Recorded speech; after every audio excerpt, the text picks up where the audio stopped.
Welcome to the Singapore International Arbitration Center's virtual New York office launch. I'm Adriana Uson. I'm the head of SIAC's Americas office, and I will be your host for this program. Thank you for joining us today, and I hope everyone is keeping safe and well. It is my pleasure to invite Mr. Devinder Singh, Senior Counsel, to deliver the welcome address. Mr. Singh is the chairman of SIAC and the executive chairman of Devinder Singh Chambers, LLC. Minister for Home Affairs and Minister for Law, Singapore, Mr. K. Shanmugam. President, SIAC Court of Arbitration, Mr. Gary Vaughan. Fellow members of the SIAC Board of Directors and members of the SIAC Court of Arbitration. Distinguished guests, friends, ladies and gentlemen. Good evening, and wherever you may be in the world, welcome to this launch of the SIAC Americas New York office. This is a momentous occasion for SIAC. We are therefore deeply honored that the one person who has been instrumental in putting Singapore on the international arbitration map, Minister Shanmugam, has agreed to be the keynote speaker. We are also very honored that Mr. Gary Vaughan and members of the SIAC Board and SIAC Court of Arbitration, as well as arbitration luminaries from all over the world, are here with us today.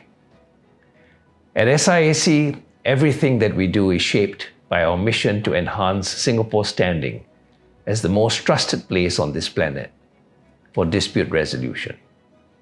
SIAC is part of a whole-of-country effort. The executive of the government continually reviews and revises its policies and laws to ensure that Singapore will always have the best ecosystem for investments, businesses, and financial and legal services. Singapore's institutions and agencies work tirelessly to give substance to Singapore's promise of integrity, stability, predictability, and the rule of law. The legislature passes arbitration laws that keep us one step ahead of the rest, while the judiciary, comprising highly respected local and international jurists, is a thought leader in the field, shaping developments in international arbitration through its groundbreaking and thought-provoking judgments and speeches. For a long time now, SIAC has been very conscious of the importance and weight of the Americas in international arbitration. Therefore, the opening of our New York office is a very exciting and significant milestone for SIAC. That New York will be our first representative office outside of Asia is an acknowledgement that the Americas will be shaping much of the future of international arbitration. SIAC is witnessing a growth of users from the US. In 2018, the US topped the foreign user rankings. This year alone, there are over 500 US parties arbitrating at SIAC. We've also seen an encouraging and growing number of Latin American and Caribbean users at SIAC.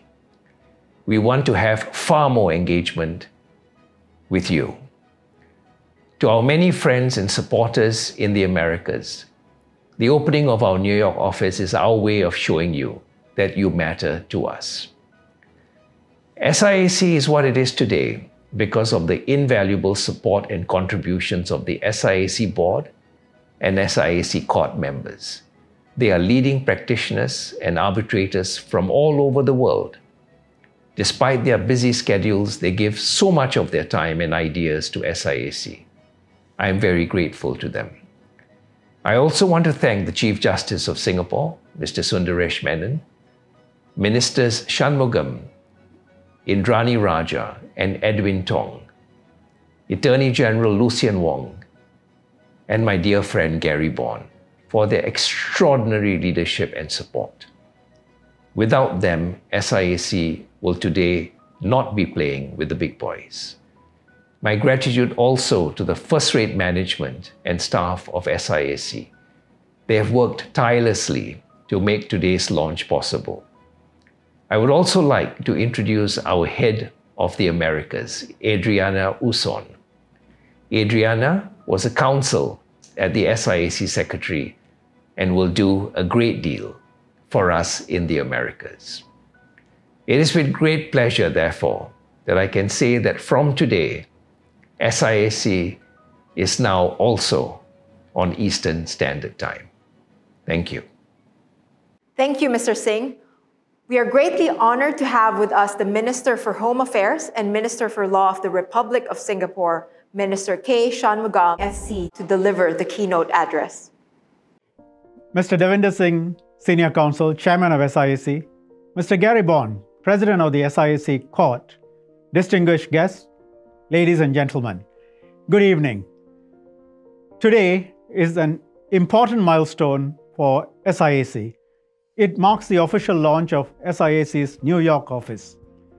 SIAC has done very well over the years, more than 400 cases annually in the last 3 years, involving parties from 59 jurisdictions. US parties are consistently one of SIAC's top 10 foreign users in the last 5 years. And in 2018, the largest number of cases came from US parties. So it has been SIAC's intention for some time now to open an office in the US. There is significant demand, as seen from the caseload breakdown, since 2014. And of course, US direct investments in Asia Pacific exceed US $800 billion, and that is expected to grow further. And in this part of the world, arbitration has become an extremely important means of resolving disputes, which may arise from investments. And if you look around Asia, I think most people will agree, SIAC is considered the top arbitral institution. And in that sense, opening of the US office of SIAC is a long overdue step, and it's an important step for SIAC. SIAC has been successful in its work because it has been able to help parties resolve their disputes fairly, efficiently, cost-effectively. Let me say a little bit about SIAC. Its panel comprises over 500 experienced arbitrators from more than 40 jurisdictions, some of the top arbitrators in the world, both common law and civil law experts. And in Singapore, parties are free to choose any arbitrator, counsel they wish. There is minimal intervention from the courts. There's a framework for it, which is clear. And therefore, it is extremely common to see US counsel and other foreign counsel and parties in Singapore handling disputes which has got nothing to do with Singapore.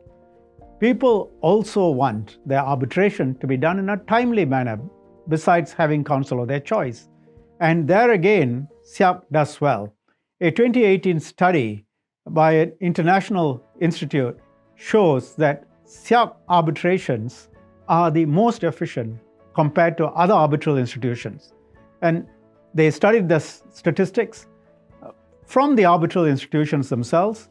The mean duration was 13.8 months, shown to be shorter than many other institutions.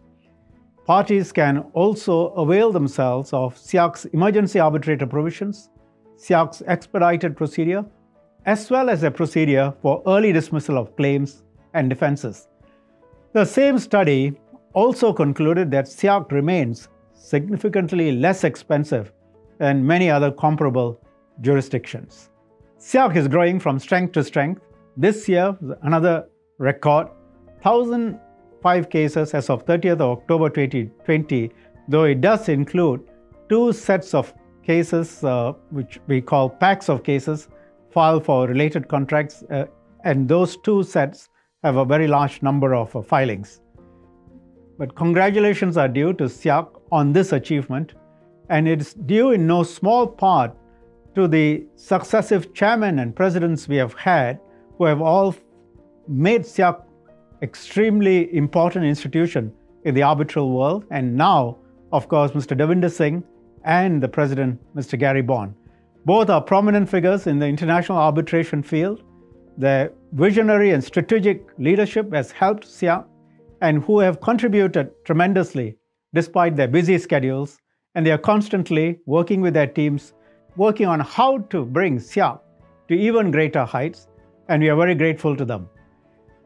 SIAC manages many cases from different jurisdictions, and it's well supported by a multinational secretariat, lawyers qualified in several key jurisdictions, including the US and Canada.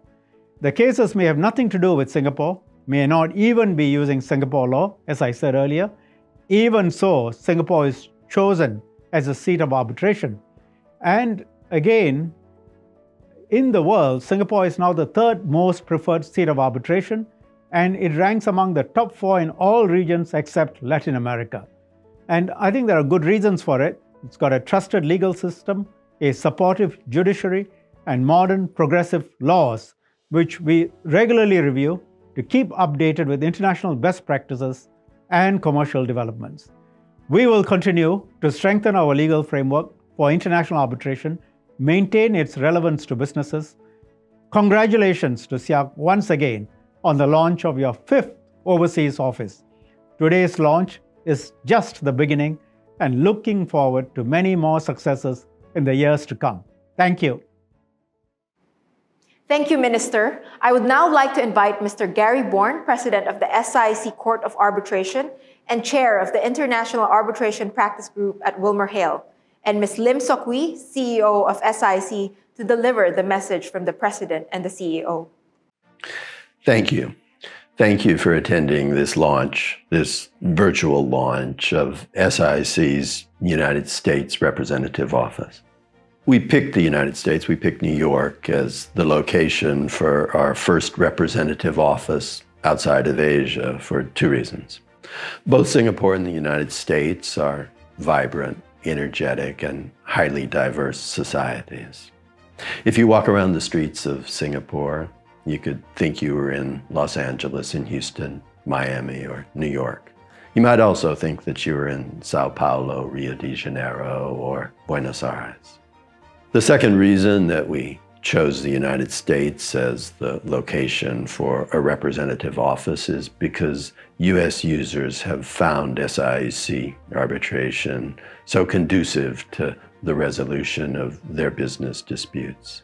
US users have been among the most frequent users of SIAC arbitration over the past decade. In 2018, more US parties than parties from any other jurisdiction in the world arbitrated under the SIAC arbitration rules. This year, in 2020, already, more than 500 US parties have arbitrated their disputes under the SIAC arbitration rules. And as Minister Shanmugam emphasized in his opening remarks, more than 1,000 SIAC arbitrations have been commenced this year in 2020 already. It's a record for our institution. It's a record for almost any of our competitors as well. We look forward today not just to the launch of SIAC's representative office, but to the beginning of a long-term cooperation, a long-term collaboration with our US users. We're in the midst of the revision of our 2016 SIAC arbitration rules. Those rules are already at the cutting edge of international arbitration practice. They've included many procedural innovations that very few of our competitors offer. We welcome comments from users around the world. We're consulting widely with our users, both in Europe, in Asia, and elsewhere. We're looking forward in particular to your contributions. Our people are the cornerstone of SIAC. Our board is chaired by Mr. Devinder Singh, one of Asia's most accomplished litigation lawyers, and includes eminent corporate and legal experts. The SIAC Court of Arbitration is led by Mr. Gary Bourne, one of the world's preeminent arbitration practitioners, as our president. We have benefited and will continue to benefit from the expertise of our court members, who are leading international arbitration authorities from all over the world, including the United States and Latin America. We also have a multinational team of experienced lawyers in the Secretariat, headed by our Registrar, Delphine Ho, and our Deputy Registrar and Center Director, Kevin Nash. Our lawyers are qualified in the US, UK, Singapore, China, India, and other jurisdictions. We are able to administer arbitrations in languages other than English and have administered bilingual arbitrations in a variety of languages. We have over 500 arbitrators from over 40 jurisdictions on our panel of arbitrators, which includes many household names from the US and Latin America. The panel is a published list. You can find the names and profiles of our arbitrators on our website. As part of our continued commitment to deliver world-class services, we work closely with our Users Council worldwide and in the Americas on important initiatives such as the ongoing rules revision. We invite young lawyers in the Americas to join the young SIAC community and to organize, participate, and connect through our various programs and workshops. Today's launch of our first representative office outside of Asia is a special milestone for SIAC.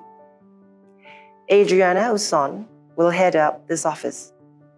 She brings a unique perspective to this role, having worked for several years and administered hundreds of cases during her time as counsel at SIAC, and having also practiced as an international arbitration lawyer at a top global firm.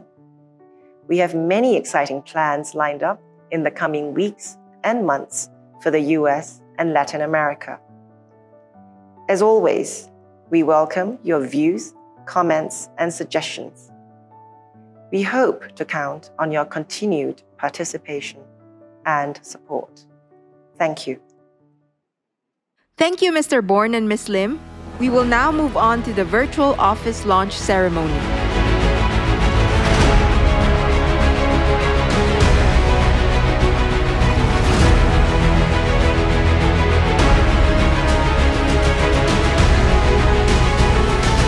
SIAC Americas is now officially open. Moving on to our panel session, we are very fortunate to have an esteemed panel of experts who will join us for a speed round, 60 minutes on the state of play in international arbitration in the Americas. This will be a fast, free-flowing session where the panelists will take on some of the significant issues in contemporary arbitration practice. The panelists for the session are Mr. Chong Il-yong, member of the SIAC Board of Directors and a partner at Allen & Gledhill in Singapore. He is the co-head of the firm's international arbitration practice. Mr. Cedric Chow, independent arbitrator and mediator. Ms. Maria Shadid, partner in the San Francisco office of Arnold & Porter. Ms. Melida Hodgson, partner at Jenner & Block and head of the firm's New York International Arbitration Practice. Mr. Grant Kim, partner in the San Francisco office of LimNexus. Moderating the panel discussion is our president, Mr. Gary Bourne. Thanks to all of you, all of the experts on our panel here at SIAC's launch of its US offices. Perhaps most importantly, though, thanks to the attendees, thanks to all of you who are taking your time to attend this in our series of opening lectures, opening webinars on SIAC's launch of its US representative office. We chose the United States as the launch site for our first non-Asian representative office because of the close similarities between the United States on the one hand and Singapore on the other hand. If you walk around Singapore, a vibrant, diverse society, you could almost feel as if you were in Los Angeles, San Francisco, Miami, New York, Houston, any of a number of US metropolises. Unsurprisingly, US parties have been among the most frequent users of SIAC arbitrations in 2018, more US parties than any other party, any other nationality used SIAC arbitrations to resolve their disputes. This is the beginning, not the end, of a long-term commitment by SIAC to the United States. We aim to make that commitment real by exploring substantively topics of importance to both international business and the international arbitration community in the United States. It's for that reason that we assembled this panel of experts, international arbitration experts, to address those topics with you. We're going to approach this in a sense like speed dating. We're going to address a number of individual topics of interest to the business and legal communities in the United States quickly, pithily, but importantly with real substance. Let's begin with recent developments in California, international arbitration in California. And let's start with Maria Shadid. Can you tell us what's been happening in the international arbitration world in California over the last few years? Thank you, Gary, and thank you, Adriana. Hello to everyone participating on the panel and to everyone joining us for this program today. And congratulations to SIAC on the launch. There's been a lot of activity in California in the international arbitration world in the last year or two. For today's program, I'd like to talk about two important arbitration issues that recently have been addressed by the California state and federal courts. The first concerns the service of process or notice requirements for foreign parties when arbitration award enforcement proceedings are initiated in the California courts. And the other concerns the extent of arbitrator disclosure necessary to avoid vacature of an award on grounds of evident arbitrator partiality under the U.S. Federal Arbitration Act. And I'll start with the first topic, the service issue, and then I'll pause so we can have some discussion before turning to the arbitrator disclosure issue. The first case is a case called Rockefeller versus Cenotype. And the claimant in that case, Rockefeller, is an American investment partnership, and Cenotype is a Chinese graphic font company. The parties entered into a contract where Cenotype agreed to arbitration of disputes in California, and importantly, also consented to the jurisdiction of the federal and state courts in California. Both parties agreed to receive legal notice by Federal Express plus fax or email. After the dispute arose, Rockefeller submitted its claims against Cenotype to binding arbitration. Both the arbitral institution and Rockefeller sent all the notices and documents directly to Cenotype in the manner specified in the contract, which, as I said, was Federal Express and fax or email, and they chose email. Cenotype, however, did not participate in the arbitration proceedings. And after a hearing and briefing, the arbitrator entered a $414 million award in favor of Rockefeller. Now, Rockefeller went to the Superior Court to confirm the award. It served Cenotype again with notices and pleadings in the manner provided in the contract. And Cenotype again failed to appear. Judgment confirming the award was entered. Rockefeller served the judgment on Cenotype by the same agreed upon legal notice methods.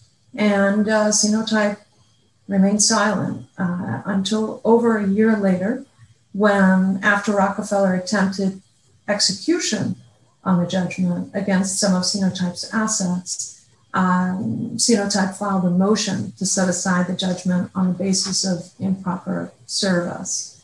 Cenotype argued that the parties' contract violated requirements under the Hale Convention for service of process. The trial court rejected the arguments, finding that the parties agreed to waive Hale Convention requirements and to serve in accordance with the contract. And the trial court also observed that Cenotype had actual notice of more than 7 years of arbitration and state proceedings combined, but decided not to appear until judgment enforcement began. The case then went to the California Court of Appeal. The Court of Appeal reversed. It accepted the Hale Convention arguments. So it vacated the award. Then the case was taken up by the California Supreme Court. And in April of this year, the court, thankfully, issued an opinion reversing the Court of Appeal. And I don't want to go on too long, but I would like to share just some of the reasoning and analysis of the Supreme Court. The Supreme Court clarified that dispute resolution clauses that waive formal service of process requirements are enforceable, even with parties located in China, and even if China objects to service of process by means other than the central authority under the Hague Convention. The court reasoned that when parties agree to California arbitration, they also submit to the personal jurisdiction of California courts, both to enforce the agreement, the arbitration agreement, and to enter a judgment on any award issued. The court further held that when, as in this case, the parties' contract also specifies the manner in which the parties shall be served, that agreement supplants statutory service requirements and constitutes a waiver of formal service in favor of the parties' agreed upon methods when the court proceedings relate to the arbitration or to the arbitration award. In addition to pointing to various provisions of the California Arbitration Act, the Supreme Court also cited policy considerations in support of its decision, including promoting California's long-established and well-established policy favoring arbitration. And the court added that requiring formal service processes abroad where, and I quote, sophisticated business entities have agreed to arbitration and a specific method of notification would undermine the benefits arbitration provides and would be contrary, quote, to the California legislature's attempt to position California as a center for international commercial arbitration. And that reflects the recent activity that I mentioned, Gary, at the start, which is a real effort in California to coordinate, educate, and promote international arbitration best practices and to send a signal to the rest of the world that California is welcome to and welcomes international arbitration here in our jurisdiction. Let me stop there. Thanks so much, Maria. It's a fascinating decision. If understood correctly, in vacating the award, the California Court of Appeals essentially held that service in the arbitration would have been required under the Hague Service Convention, not just in subsequent enforcement action. No, actually the Court of Appeal did not address service in the arbitration. It only addressed service in the confirmation proceedings. In the subsequent court proceedings. Yes. Turning to Yi Liang, just quickly from a Singaporean perspective, suppose that award gets taken now to Singapore. Yep. Service in the arbitration, not pursuant to the Hague, but instead service the way we usually serve things in arbitration. Service in the subsequent annulment and confirmation proceedings in the US via the Hague. Are there any issues with recognition in Singapore? If the service have been done properly in accordance with the arbitral rules, I don't see that really as a problem if the award comes to Singapore for enforcement. Really, I think what we look at in Singapore is really whether the arbitration has been conducted in accordance with the rules that the parties have agreed to. And if they have done that, then I think it will be enforced in Singapore. Singapore has a very, similar to California, a very pro-arbitration approach towards both international arbitration agreements and arbitral awards. I've learned from other contexts, I think. Yes, very much so. So I think the courts actually try to carry out the agreement that the parties have entered into in the arbitration agreement. And where it is possible, they will try to accommodate the agreement that have been entered into. So in this case, if the service in the arbitration has not been put into issue, I don't see why that can be an issue in the enforcement stage in Singapore. Perhaps back to you then, Maria. You promised us 2 updates on California arbitration law. Where's the second one? So the second update concerns challenging an award based on evident partiality under Section 10A of the Federal Arbitration Act. That's our arbitration law, our federal arbitration law in the US. And the focus of two recent cases coming out of California federal courts was on disclosures of ownership interest by arbitrators and on what the cases refer to as the repeat player concern, when you have an institution or an arbitrator involved in multiple arbitrations with the same party. The first case is called Monster Energy versus City Beverages. And in that case, the case went to the Ninth Circuit Court of Appeal. And after considering the evident partiality arguments, the Ninth Circuit vacated the award. The second case is Levi Strauss versus Aqua. And in that case, the court applied the Monster Energy approach, but reached a different conclusion by distinguishing the facts. So let me share with you a little bit about the facts of these cases. Monster Energy initiated an arbitration against City Beverages before JAMS, pursuant to the mandatory arbitration clause in the parties' agreement. And the parties chose an arbitrator from a list provided by JAMS. And that arbitrator disclosed prior to being chosen to serve in the arbitration that he had an economic interest in JAMS, a general economic interest, as all arbitrators in JAMS have. The parties moved forward with that arbitrator. An award was issued in favor of Monster Energy, and Monster moved to confirm the award. City Beverages cross-petitioned to vacate the award based on what it described as later discovered information. It alleged that that information established that the arbitrator was not impartial. And the undisclosed information was that the arbitrator not only had an economic interest, but had an ownership interest in JAMS. And also that JAMS had previously administered 97 arbitrations for Monster Energy over the past 5 years. The district court rejected the challenge and confirmed the award. There was an appeal to the Ninth Circuit, and as I mentioned earlier, the Court of Appeal vacated the award.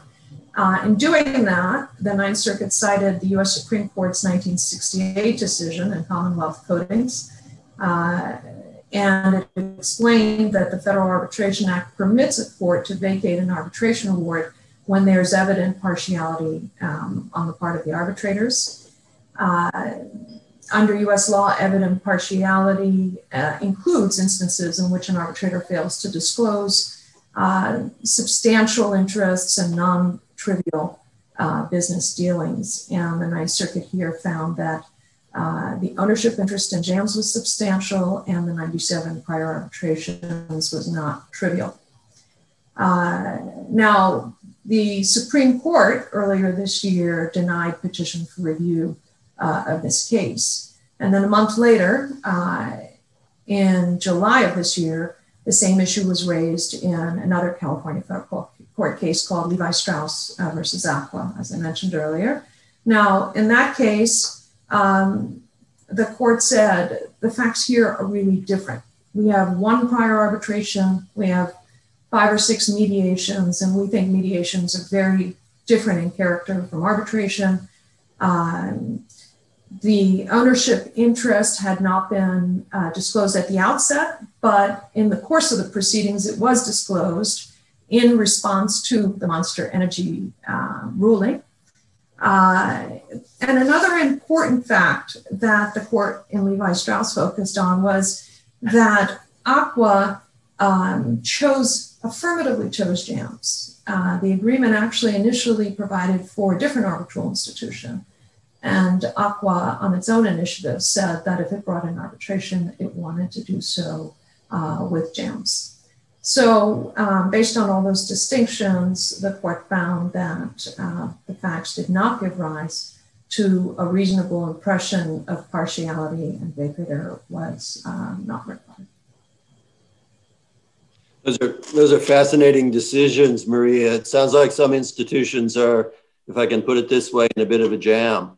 At SIAC, we have a fairly strict policy of not appointing either court or board members to SIAC arbitrations, and there's no ownership interest. Hopefully those types of issues won't arise at SIAC. We've gone out of our way over the years to be, I think, unusually transparent in terms of our arbitral appointments. We have a panel of arbitrators, unlike, for example, our principal competitor, the ICC, which pretends not to have a list. We have a panel of arbitrators on our website, and I would encourage all of the attendees here who are interested in sitting as arbitrators in SIAC arbitrations to apply for admission to that panel. But it's a very transparent process, and we have a code of ethics that encourages, requires, for that matter, disclosure.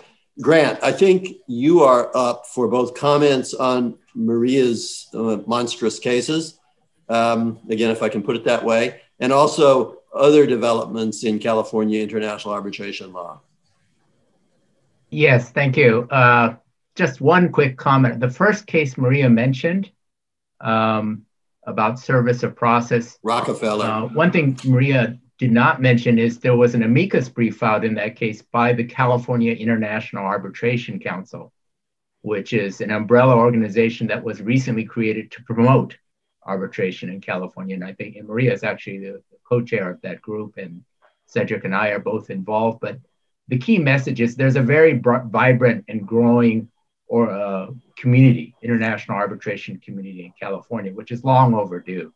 And I'm quite proud of the fact that we were able to file the amicus brief, which was really very persuasive and probably quite helpful, the result. In terms of updates, I have an update on a case that is actually pending in the Ninth Circuit. I argued it in September. It's a very important issue for arbitration practitioners around the world, not only in the US. And the other courts of appeal, the other circuits have split. There are 3 that went one way and 2 that went the other way. And several of those decisions are just within the last year. So it's a very hot issue. However, the Ninth Circuit hasn't decided. So this is basically just the teaser. It's coming soon. The district court, in my opinion, went the right way.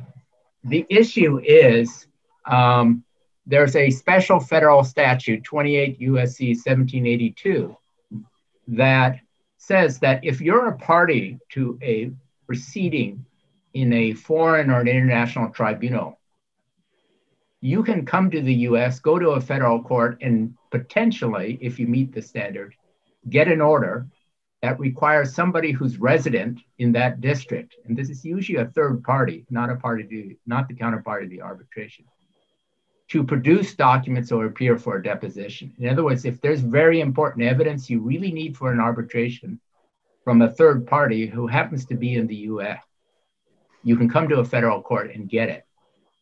The question is, this has definitely been used a lot in cases where you have a foreign court litigation.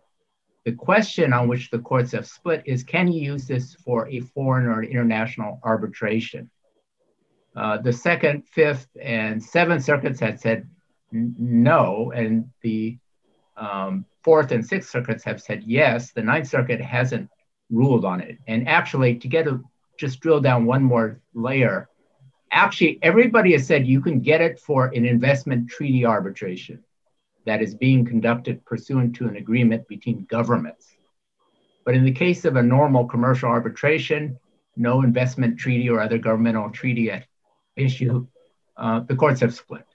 And I would love to talk about it further, but I can just say this is a very important issue because, in fact, it can be very useful in the right case.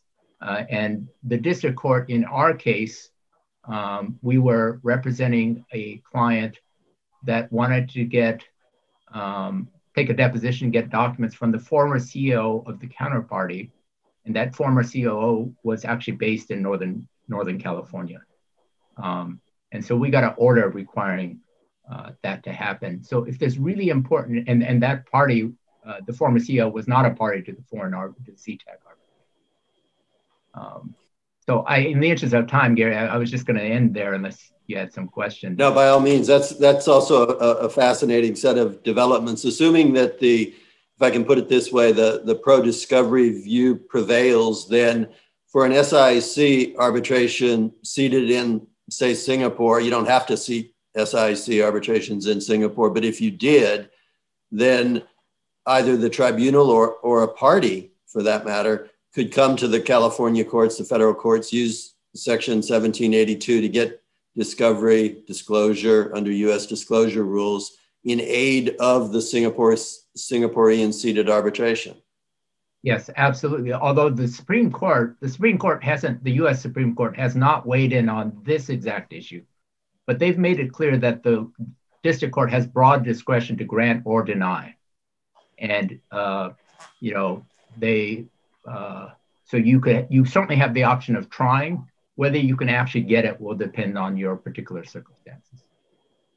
Melidia, turning to you just very quickly, given one of the things that Grant said, if Section 1782 is uniformly available in investor-state investment treaty arbitrations, which is a key part of your practice, I know, is that something that's being used there with any frequency? And if so, by who? Investors or states? Thanks, Gary. It is being used in investment arbitration. I can think of, I believe there was a case involving Panama where it was used. In my own personal experience, excuse me, we haven't used it, but I think it's being used by both sides. It's something we all take into account when we run into difficulties with certain, from my perspective, investors. And I think investors try to use it to get evidence on different kinds of evidence on states. I think it's more difficult because if you have, it's, I think, less likely that you have a state having a related entity, excuse me, or some kind of third party that would have been involved in the United States. I think it's more likely that you will have the investor having sort of an affiliate or a related entity in the United States that you would then want to seek discovery, for example, discovery on the corporate structure, I think is one that's been of interest to some states. Yeah, the Chevron Ecuador Danziger saga comes to mind, but I think we could have a separate webinar on that topic. Just very quickly, Yi Liang, from a Singaporean perspective, is there anything like that in Singapore? Does the Singapore International Arbitration Act, which is modeled on the UNCITRAL model law, would that give either tribunals or parties the possibility of obtaining disclosure of materials in Singapore? Yes, there is. Section 12A of the International Arbitration Act actually expressly provide for the court to grant discovery order in aid of foreign arbitration. In fact, it was an issue before this was introduced a few years ago, and there was a diversity in terms of decision of court as to whether the court has a power to aid foreign arbitration. But that was put to rest by an amendment to the International Arbitration Act by the inclusion of Section 12A, and now foreign arbitral proceedings can be aided by applying to the Singapore courts for discovery of documents.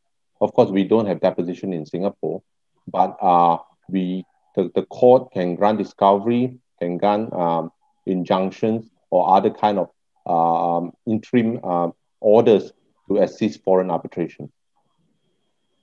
One hopes that if this case makes its way to the Supreme Court or to an en banc in the Ninth Circuit, there might be amicus briefs that consider how this exact same issue is dealt with in other countries, because I know England has ended up in a place that's not that different as compared to Singapore.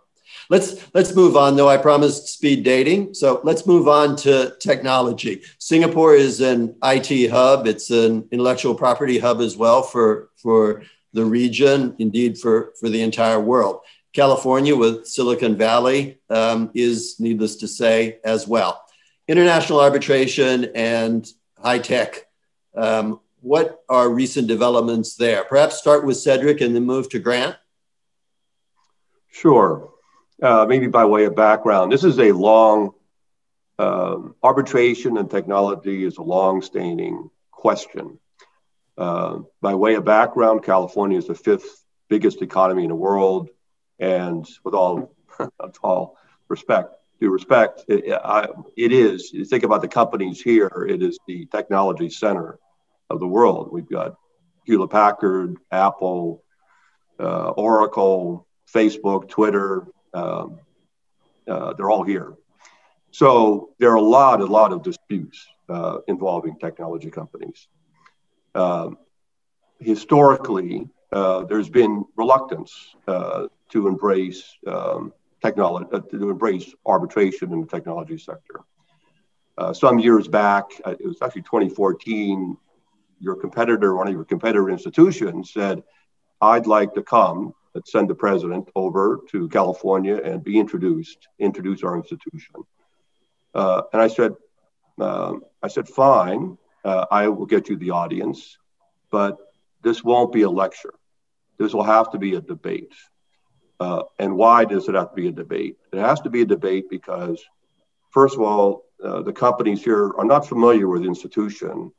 And more important, they're not familiar with international arbitration, and they're not convinced of that as a good way of resolving disputes.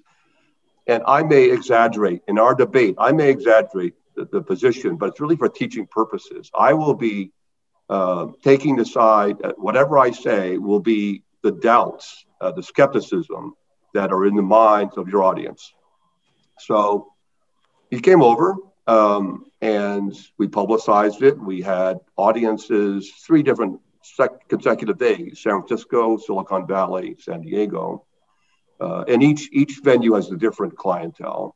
Silicon Valley is very technology oriented. We had 120 corporate counsel. These are corporate counsel. These aren't outside counsel, corporate counsel.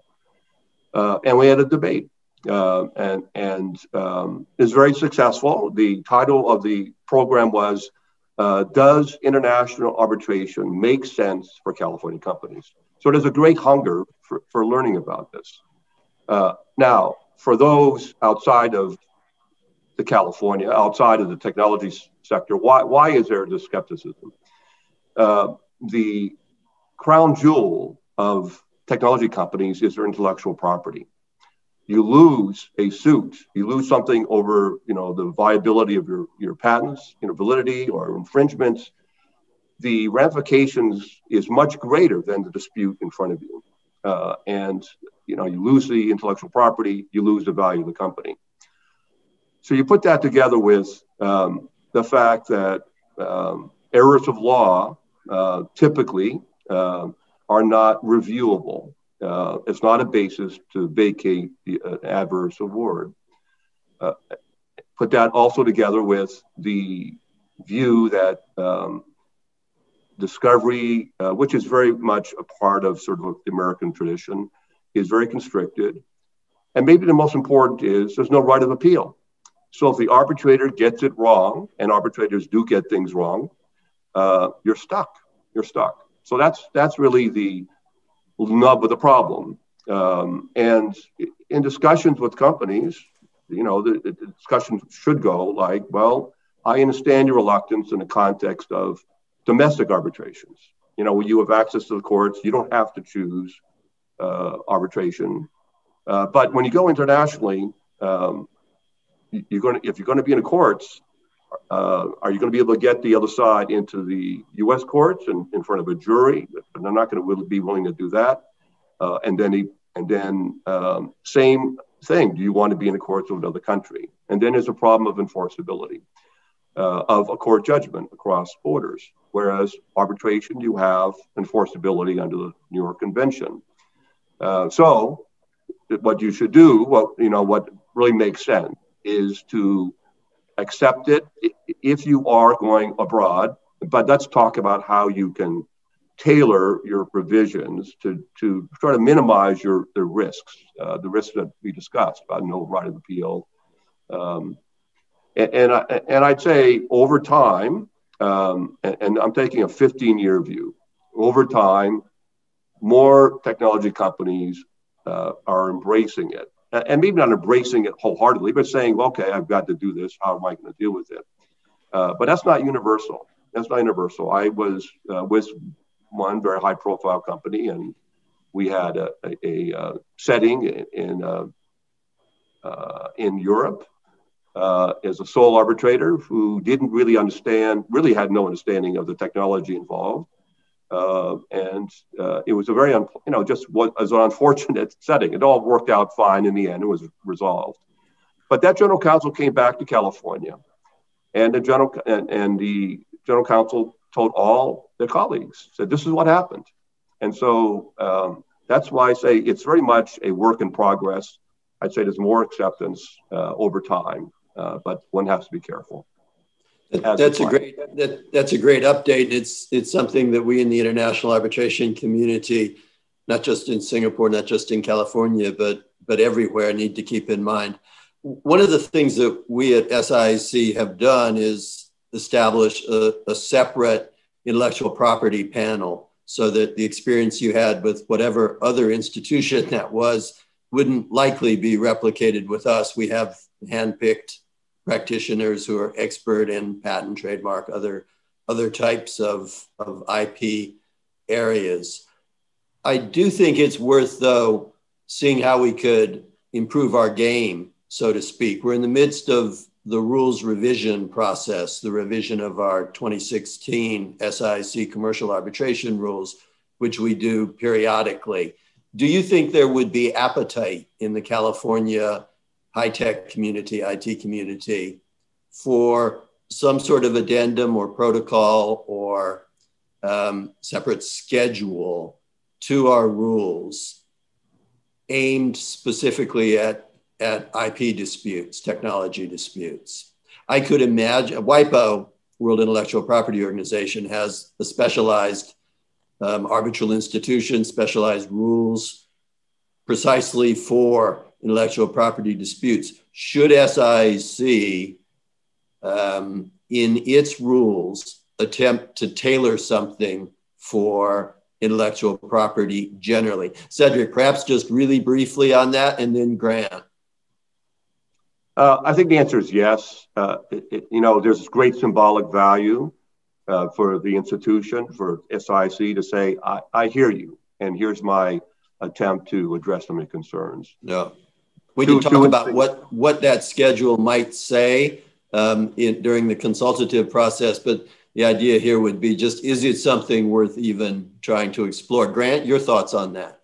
Yeah, I think it would definitely be worth exploring, and I'm happy to follow up separately on that. But I think, it's important, but it's really the fundamental issue here is, I think Cedric outlined it very well, is there's a lot of reluctance just because historically the IP dispute and litigation community and the international arbitration community have been separate worlds. I mean, you can almost say they're very different worlds, and the people in the IP litigation group are used to doing it one way, and the international arbitration do it a different way. They're not incompatible, but to persuade people who've always been doing IP litigation in courts and they're familiar with what happens to take on this mysterious to them, thing called international arbitration is difficult. As Cedric mentioned, a lot of companies consider their IP their crown jewels, and they're worried, hey, I no appeal, and I don't know what the arbitrator is going to do. I don't know what the procedures are. Now, that's all, those are issues, but a lot of it's just lack of familiarity, and there's really a need for education. So if people know that there are very experienced international arbitrations who understand patents, for example, and you're going to get a fair result, there are tremendous advantages of international arbitration. But to get people to understand that will take education. You really have to kind of mediate between these two different cultures. And It turns out in my career, my very first case more than 30 years ago was an IP arbitration. And I've done IP court litigation. I've done international arbitration all my career. So, you know, I am somebody who has a foot in both camps. But nowadays you increasingly have, for example, patent litigators who clients suddenly have international arbitration. So they're going into international arbitration. Conversely, international arbitration specialists who are going into patents. It's certainly possible. You know, we're all smart, we can learn, but there is a learning curve. So I think what you're talking about, Gary, is, you know, really focusing on it. You know, the procedures themselves are helpful, but I think really the fact that you're focused on it is also helpful. Showing people, look, we've got special procedures. And let me mention this regards Singapore and Hong Kong, both recently passed special laws that said you can arbitrate any IP issue, patent validity, for example, which is often there's a question mark. Can you actually decide the validity of the patent? The US actually was the first to do that. Many, many years ago, we passed a statute saying, yes, patent validity can be decided by arbitration, but the result will only be binding on the parties to the arbitration. It will not, if the patent's ruled invalid, it will only be as to that counterparty. And Singapore and Hong Kong both passed similar ordinances recently. The same result, same rule applies in many places. And the last point I'd like to make is actually, given that fact, the risk in an international arbitration for patents can be lower than in a court. Because if you go to court and your patent is held invalid, it's just over. Whereas in an arbitration, if the patent is decided to be invalid, you can still assert the patent against third parties. In addition, you can limit the risk by special arbitration agreements. For example, I've heard of licensing disputes where patents are issued, where the parties simply said, look, in setting the royalty that's due for this patent, we want you to consider validity, but you don't actually even decide it. Or for example, so you'll get a result, but your patent is not at risk. And conversely, you could say to the party accused of infringement, you will get a license, so you're not going to be enjoined. You're not going to be shut out of the market. So there are things parties can do to lower the risk on both sides. And I think that's something you could never do in a court.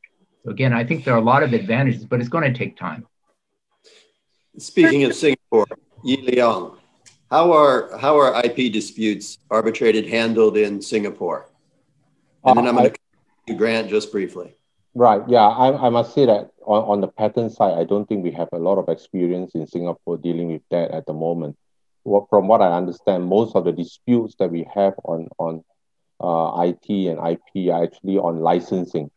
A lot of licensing disputes find their way to arbitration in Singapore because Singapore is actually a regional headquarters for a lot of the big IT companies in the world. Amazon, Apple, they all have their regional headquarters in Singapore and they're all comfortable in Singapore.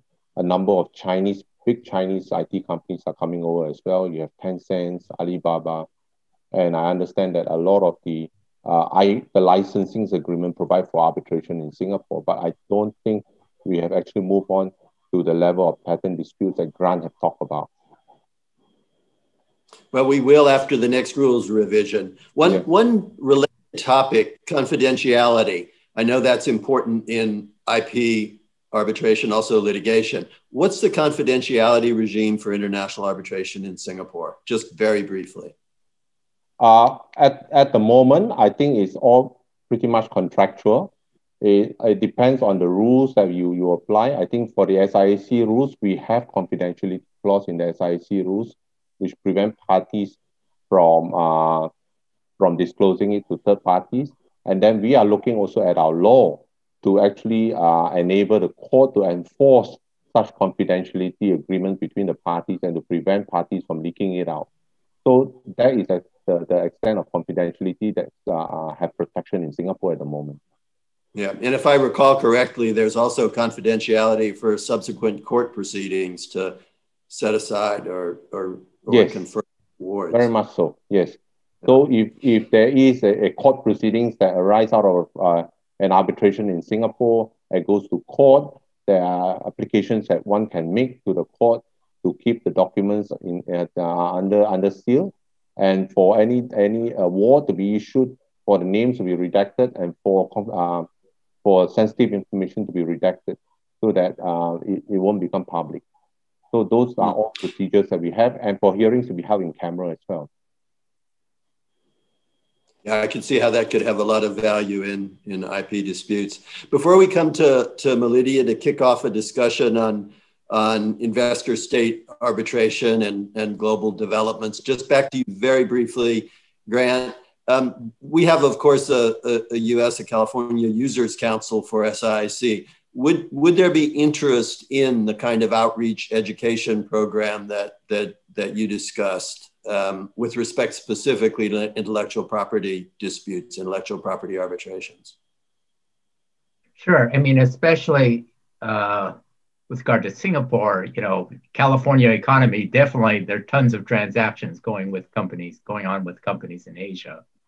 License dispute and licenses, other IP transactions. So I think specifically outreach from Singapore, and Singapore is commonly chosen in those transactions between California companies and companies all throughout Asia. So I think there would definitely be interest in that. I wanted to avoid making this session anything like a sales pitch, but Singapore is a uniquely stable, uniquely hospitable forum these days for Asian-related disputes between US companies, or for that matter, companies elsewhere in the world. I do want to emphasize, though, that SIAC is not a Singaporean or an Asian arbitral institution. We may know more about Asia and Singapore than other institutions, but we are most decidedly a global arbitral institution. We handle disputes between parties that have nothing to do with Singapore, nothing to do with East Asia, nothing to do with Asia itself. And I don't want viewers to be under a misconception there. Melidia, an update on developments in ISDS from your perspective. Sure. Well, looking at what's happening in the Americas specifically, we sort of see two strains. On the one hand, you have Latin American countries that are very much involved in the negotiations currently undergoing under the auspices of UNCITRAL Working Group 2, which of course is the European push to have a multilateral investment court, or the so-called MIC. And what the aim is there is to essentially improve transparency and, more importantly, consistency in arbitral awards, setting aside the issue of the fact that most of the debate comes over substantive provisions. That is not an area that the MIC will examine or has the ability to examine. So it's one strain that we see, with the caveat that there still is the issue of the substantive provisions. What we've seen now is another strain, and this year the USMCA, or the USMCA, as I like to call it, went into effect. And that, of course, is limited to Mexico, the United States, and Canada. Mexico, however, of course, is a participant in the MIC negotiations also. And what we see in the USMCA, which will be interesting to see as we go forward with a new administration, is a sort of tiering of investment protection benefits for investors. So first of all, after 3 years, NAFTA arbitration will be eliminated. So there will be no US-Canada investment arbitration, most importantly. And neither will there be Mexico-Canada arbitration. Now, of course, both of those states and their investors have the ability to use the CPTPP as if they need to, but there will no longer be that kind of arbitration. In essence, although it's possible you will have investment arbitration by Mexican investors against the United States, really what it will become will be investment arbitration for certain US investors. And within that, there's tiering, what I call tiering. There is what I call the regular investors who will be limited to national treatment, direct expropriation, and MFN claims. So it will be fairly limited. Obviously, what is not there is what has caused the most controversy, referred to in US parlance as the minimum standard of treatment provisions, which includes FET and denial of justice. That will not be available anymore. And then there's a second tier of protections or investment arbitration available for claims that relate to the full panoply of investment protection, substantive investment protection. So for example, you get back indirect expropriation, and you get back minimum standard of treatment. There's certain restrictions around exhaustion of remedies, but nonetheless, this is what you get. Limited, of course, by the NAFTA looking very different from the more recent US models, and particularly restrictions around, and in the area of indirect expropriation, restrictions around claims of regulatory expropriation. So what we see is that generally Latin American countries are moving towards maintaining ISDS. And I think that's just a practical consideration. The fact of the matter is that they have these treaties out there, and I don't think it's within their possibilities, despite the always used example of Brazil, to really eliminate investment arbitration. But what we see for the US is a move towards an even more restrictive investment arbitration regime. And I think there's a lot of speculation now as to whether or not a new Biden administration will take the clock back. I don't think so. One of the most run commercials in the last few weeks here in this metro region, at any rate, was one ad blaming Joe Biden for NAFTA and the loss of jobs as a result of NAFTA. So it's been a number of years since then, and he's been tagged with that. In addition, his campaign did respond to a questionnaire from a union earlier this year, in which they indicated that he opposed what he called special tribunals for corporations. And to the effect that these special tribunals, or ISDS, they later clarified, essentially threaten labor protections, environmental protections. And so I think, that's probably where we're going, obviously, since it's 3 years to NAFTA actually fully dying, or investment arbitration under NAFTA fully dying. I'm sure there will be lobbying around that. And so it'll be interesting to see what actually happens. I think we have time for one more topic in our whirlwind tour of the world of international arbitration. What do we predict in the next 4 years? Lydia alluded to the new administration. What, if anything, is going to happen with international arbitration, domestic arbitration in the United States? What can we expect? What can't we expect? An open question to the panel. Lydia, why don't you kick things off? Well, I'm not sure I know what's going to happen domestically in terms of domestic arbitration in the United States, other than it does continue to expand. You've got a number of issues, some of them discussed today, around arbitrator impartiality. I think those issues will continue. The scope of reach of US provisions. I think one thing that may be re-examined is the constant battle between or about mass arbitrations, consumer arbitration, whether or not you can prevent consumers from being from opting out, or when does the arbitration agreement have to be made. I think that given what will probably be a pro-consumer bent administration, that will be something that there may be bodies that are interested in this, perhaps the Trial Lawyers Association, that may push to reconsider or push courts to think about this. Now, we have a court that has been, I was going to use the word stacked, but I won't, but certainly replenished over the last few years by what people believe to be more conservative judges. And so I don't think that will go anywhere, but I think in terms of the United States, that is something that could happen. I think on the rest of the Americas front, everyone's waiting to see what will happen with COVID, essentially, whether or not there will be COVID claims. I know on the commercial front,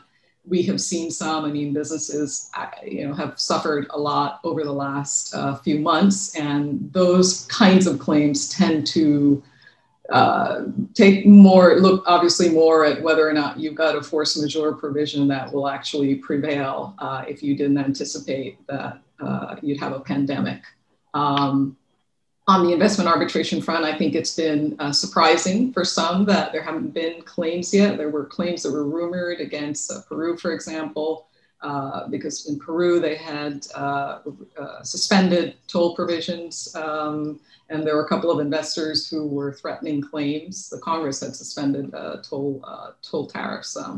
But the claim that subsequently arose was actually, it predated that. I think Argentina will be interesting because they have, or had in some instances, suspended electricity, water, gas tariffs, and as well as reimposed some export control provisions. And so if one thinks back to the kinds of cases that we saw 20 years ago coming out of Argentina, that's a possibility. But obviously we haven't seen those yet. I think it takes time to build a claim, to decide what kind of a claim you would have. And I think we also have some consideration of the fact that at least with investment arbitration, a number of these countries have more modern US model treaties that essentially there were efforts made to ensure that the provisions, the essential security provision, for example, reads much more restrictively than the kinds that were considered during the Argentina cases, such that the belief is by the drafters, at any rate, that they're so-called self-judging clauses. And so therefore, you would not be able to advance a claim against countries in this kind of a situation. Obviously, that's not been tested. So I think that's something that we'll see probably over the course of the next year. So I think we have time for one more comment, and I think Cedric, you're keen to say something.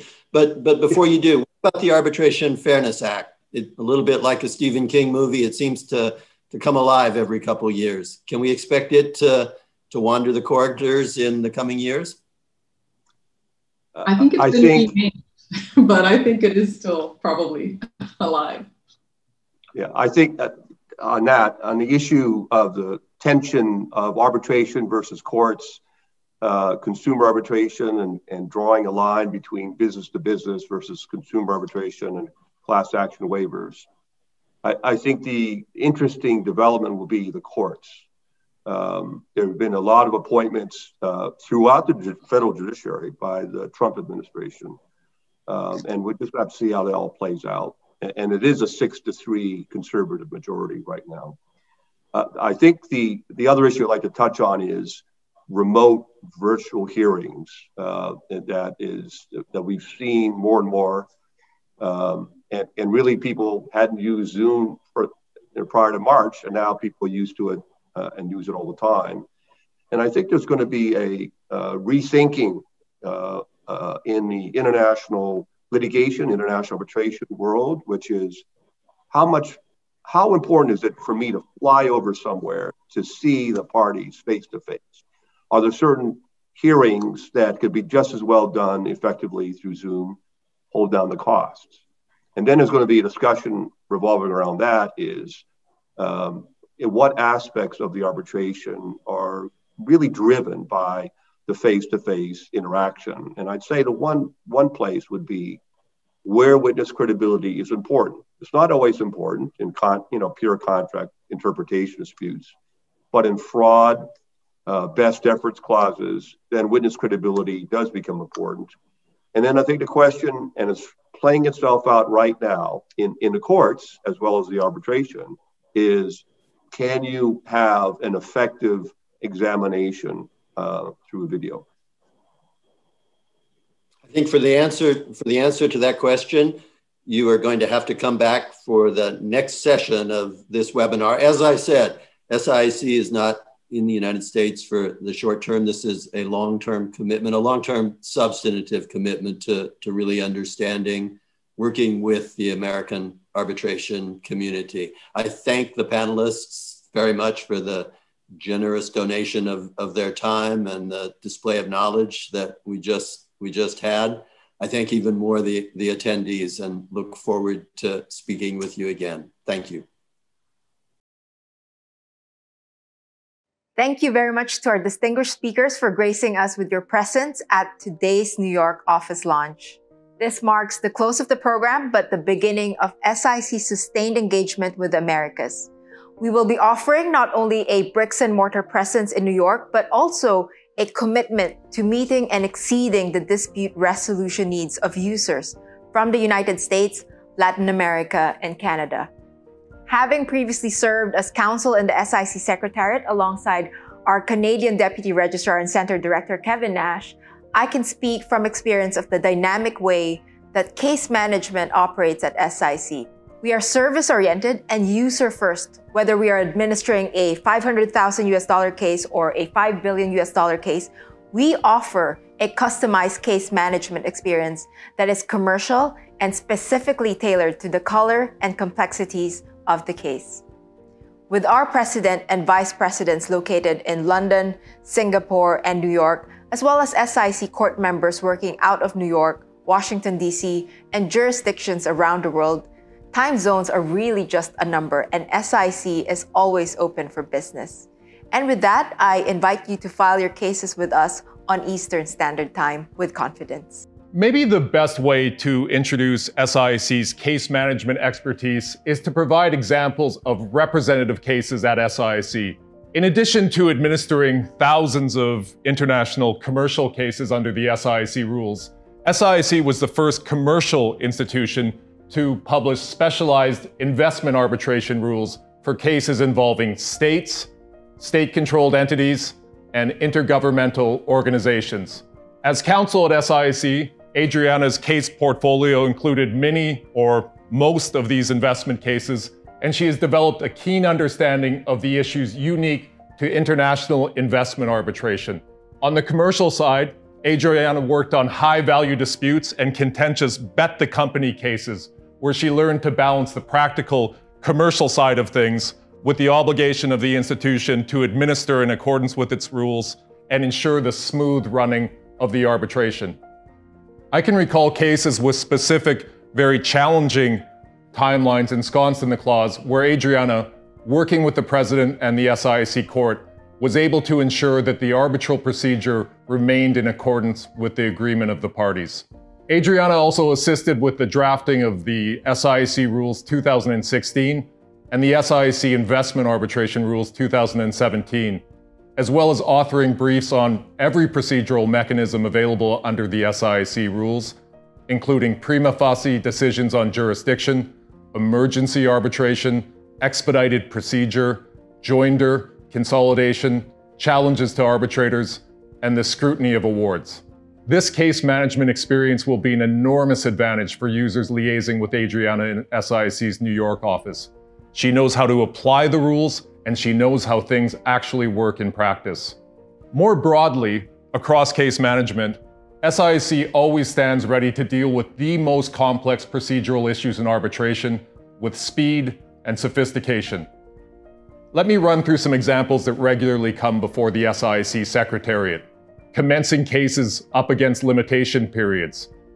Dealing with urgent applications for joinder and consolidation within the context of an application for the appointment of an emergency arbitrator. Appointing emergency arbitrators around the clock. Appointing the best arbitrators in the world, wherever they are in the world, with speed and transparency, and taking into account the diverse characteristics of our users' base.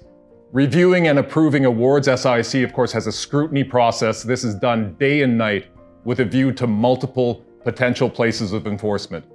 This is case management at SIAC. We are an international team of disputes lawyers, qualified in jurisdictions around the world, who are committed to providing best-in-class case management services. Thank you, Kevin, and thank you to all of our attendees for joining us to celebrate this important next phase for SIAC. I look forward to working with all of you.